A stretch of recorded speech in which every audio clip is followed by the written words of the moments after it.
Sudarlun, tim mantap The Legend Loks Mame berhasil meraih juara 1 setelah di partai final turnamen sepak bola KNPI Loks Mame Cup 2022 berhasil mengalahkan PS Analisa Loks Mame melalui drama adu penalti 4-1 1-1 di lapangan Kompi Cunda Kamis 7 Juli 2022. Maka bagi tim mantap The Legend berhak mendapatkan trofi, medali dan uang pembinaan 20 juta rupiah. Piala dan medali diserahkan Ketua DPRK Loks Mame Ismail Amanaf. Ketua Panitia Toto Mulyadi menyebutkan turnamen ini dasarnya diikuti 16 tim. Rincian 8 tim dari Kota Loks Mame serta 8 tim lagi dari Aceh Utara, Aceh Timur, Biren, dan Banda Aceh.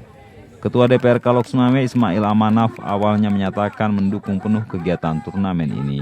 Bahkan diharapkan bisa menjadi agenda rutin KNPI Loks Mame. Dari Loks Mame, Saiful Bahri, Serambion TV.